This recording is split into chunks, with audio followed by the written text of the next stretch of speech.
Hello friends, स्वागत है आप सभी का हमारे इस प्यारे यूट्यूब चैनल सुपर एम के स्टडी पॉइंट में। फ्रेंड्स, आज हम आप सभी के लिए एक बहुत ही बेहतरीन टॉपिक ट्रांसफार्मर का लेके आ चुके हैं, जो कि फिजिक्स का टॉपिक है। हमारा वाइवा जो है, प्रैक्टिकल वाइवा जो है हमारा जनवरी के लास्ट में या फिर फरवरी के स्टार्टिंग में शुरू होने वाला है।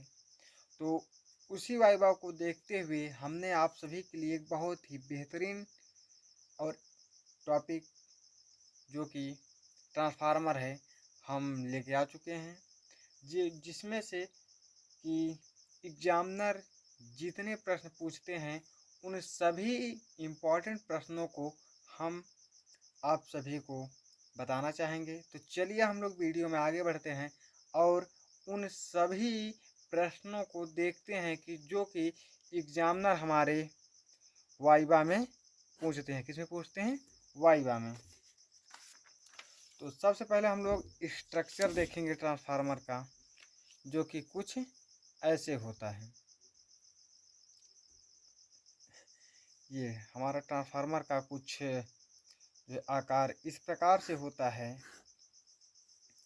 इस तरफ की कुंडली को जिधर से इसमें धारा प्रवाहित की जाती है उसे हम कहते हैं प्राथमिक कुंडली, और जिधर से यह धारा में परिवर्तन करके वापस भेजता है उस कुंडली को हम कहते हैं द्वितीयक कुंडली। कौन सी कुंडली?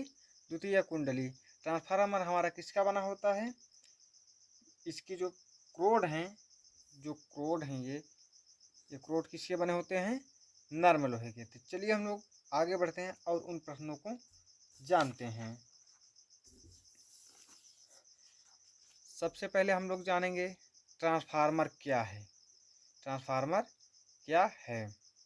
तो इसका उत्तर हो जाएगा, यह एक ऐसा साधन है जो प्रत्यावर्ती वोल्टता को परिवर्तित करता है।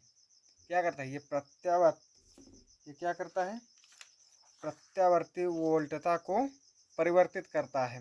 जैसे हमें उच्च धारा को, यानी कि वोल्टेज ज़्यादा है उसको कम करना होगा तो क्या क्या लगाना पड़ेगा हमें वहाँ पे?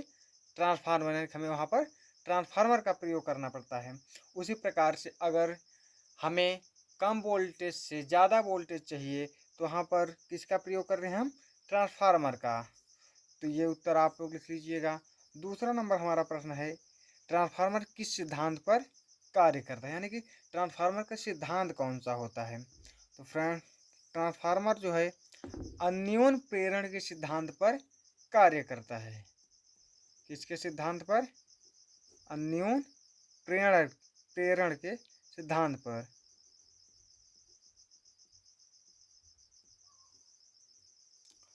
तीसरा नंबर है हमारा प्रश्न, ट्रांसफार्मर कितने प्रकार के होते हैं? यानी कि ट्रांसफार्मर कितने प्रकार के होते हैं?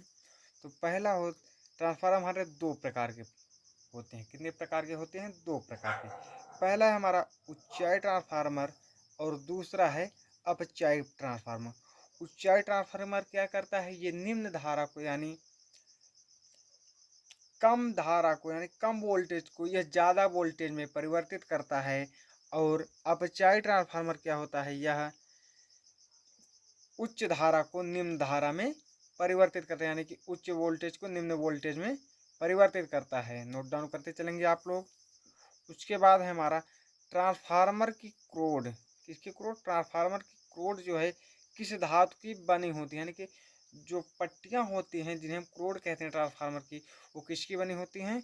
वो बनी होती हैं नर्म लोहे की। किसकी बनी होती हैं? नर्म लोहे की। उसके बाद हमारा पांचवा प्रश्न है, ट्रांसफार्मर किस धारा पर कार्य करता है? यानी कि ट्रांसफार्मर किस धारा पर कार्य करता है? वो होती है हमारी प्रत्यावर्ती धारा। कौन सी धारा? प्रत्यावर्ती धारा, यानी कि अल्टरनेटिंग करंट। यह किस पे कार्य करता है? प्रत्यावर्ती धारा। ट्रांसफार्मर किस धारा को कम या ज़्यादा करता है? वो होती है प्रत्यावर्ती धारा। चलिए हम लोग अगला प्रश्न देखते हैं। हमारा छठा प्रश्न है,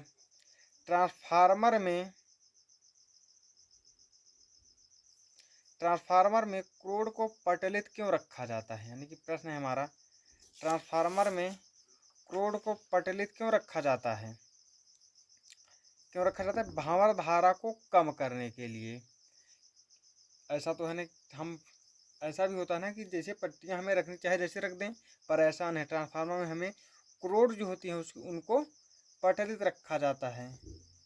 इनको मतलब कि ये जो क्रोड हैं, ये जो पतली पतली पट्टियां हैं, इनको कैसे रखा जाता है? पटलित रखा जाता है। क्यों रखा जाता है?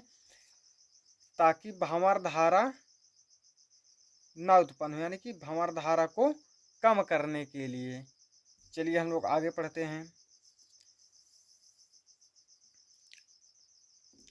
ट्रांसफार्मर में भंवर धारा से क्या हानि होती है? ट्रांसफार्मर जो होता है हमारा, उसमें यदि भंवर धारा उत्पन्न होगी तो उससे क्या हानि होगी हमारी?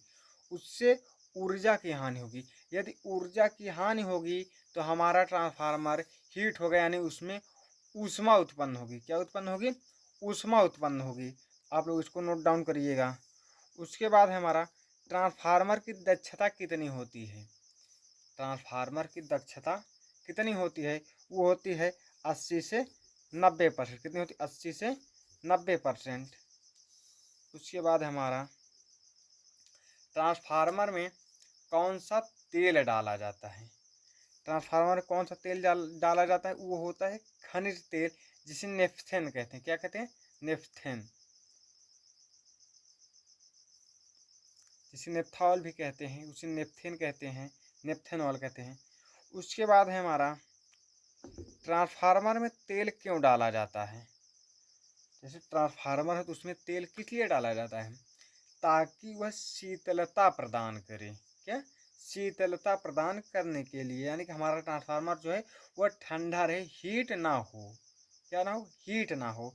यदि वो हमारा ट्रांसफार्मर हीट होगा तो उसमें ऊर्जा का क्षय होगा। समझ रहे हैं आप लोग? चलिए हमारा 11 नंबर प्रश्न है, ट्रांसफार्मर का उपयोग दिष्ट धारा में क्यों नहीं किया जाता है? यानी कि ट्रांसफार्मर का उपयोग डीसी डीसी करंट में क्यों नहीं किया जाता है?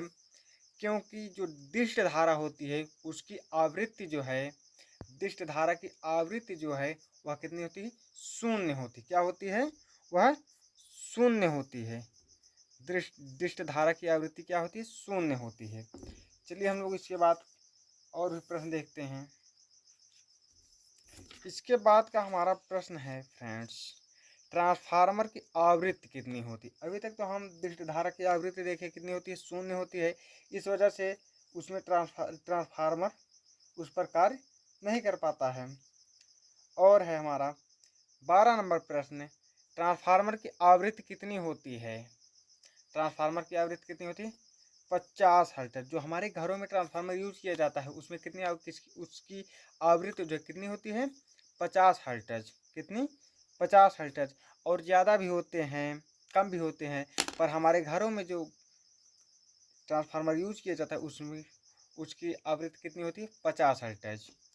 उसके बाद है हमारा ट्रांसफार्मर का परिणमन अनुपात क्या होता है? क्या हमारा ट्रांसफार्मर का परिणमन अनुपात क्या होता है? तो इसका अनुपात होता है NS, यानी कि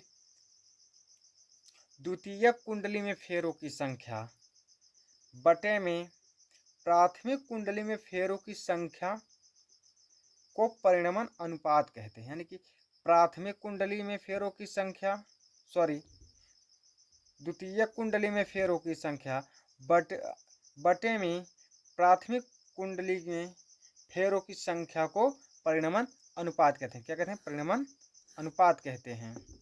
उसके बाद देखिएगा 14 नंबर प्रश्न है हमारा। इसमें क्या है? ट्रांसफार्मर का सूत्र क्या होता है? इसमें पूछा है ट्रांसफार्मर का सूत्र क्या होता है? तो हमारा सूत्र है, क्या है? प्राथमिक कुंडली की वोल्टता बटे में द्वितीयक कुंडली की वोल्टता बराबर प्राथमिक कुंडली में फेरों की संख्या बटे में द्वितीयक कुंडली में फेरों की संख्या। P से प्राइमरी होता है, S से सेकेंडरी होता है, V से वोल्टता, N से कुंडली में फेरों की संख्या होती है। लिख लीजिएगा आप लोग, V से वोल्टता होती है, P से प्राइमरी, S से सेकेंडरी होती है, N से कुंडली में फेरों की संख्या और P से प्राइमरी और S से सेकेंडरी होता है। तो फिर से एक बार सुनिएगा आप लोग, प्राथमिक कुंडली में वोल्टता बटे में द्वितीय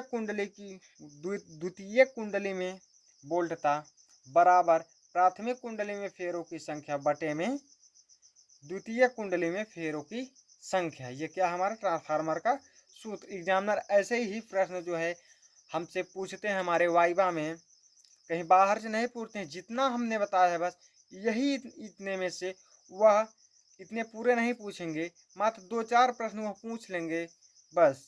और हमारा एक लास्ट है, ट्रांसफार्मर का हिंदी नाम क्या है। ट्रांसफार्मर का हिंदी नाम क्या है। यदि कोई बच्चा ट्रांसफार्मर बना के ले गया, एग्जामिनर को चार्ट पेपर में दिया और वह उस ट्रांसफार्मर में से प्रश्न एग्जामिनर ने पूछा और बच्चे ने कोई उत्तर नहीं दे पाया, किन्हीं भी प्रश्नों का उत्तर नहीं दे पाया, तो आखिरी उनसे प्रश्न करता है कि ट्रांसफार्मर का हिंदी नाम क्या है। वो उससे बस इतना कहेगा, बेटा तू ट्रांसफार्मर का हिंदी नाम ही बता दो। तो क्या होता है ट्रांसफार्मर का हिंदी नाम? परिणामित्र। क्या होता है? परिणामित्र। ये क्या है? ट्रांसफार्मर का हिंदी नाम। आप लोग भी याद करिएगा। तो हम जितने 15 जो है आपको प्रश्न ट्रांसफार्मर से संबंधित बताए जो कि वाइवा में जरूर पूछे जाएंगे, वही प्रश्न जो है वाइवा में पूछे जाते हैं। तो इन प्रश्नों को आप लोग नोट डाउन कर लीजिएगा और एक बार रिवीजन कर लीजिएगा। प्रश्न बहुत ही सरल है जो कि हमारे वाइवा में पूछे जाते हैं। वह कहीं विदेश से नहीं पूछते हैं। जितने भी प्रश्न आते हैं वह सभी कहाँ से पूछते हैं? बस इन्हीं प्रश्नों में से पूछते हैं। 2-4 प्रश्न हमसे पूछते हैं, बस हमें उन्हीं का उत्तर दे देना होता है और हमें कितने नंबर मिल जाते हैं? पूरे 30। यदि 30 नहीं मिले तो 29 नंबर हमें ज़रूर मिल जाएंगे। तो मैं आशा करता हूं कि आप सभी को हमारा वीडियो अच्छा लगा होगा। यदि यह वीडियो अच्छा लगा हो तो 12th में जो भी आपके भाई बहन मित्र जितने भी हैं उन सभी के पास वीडियो शेयर कर दें ताकि वाइवा में वह 30 में से 30 नंबर पा सकें। धन्यवाद। आज के लिए बस इतना ही। मिलते हैं हम लोग फिर एक नए वीडियो के साथ। Bye bye.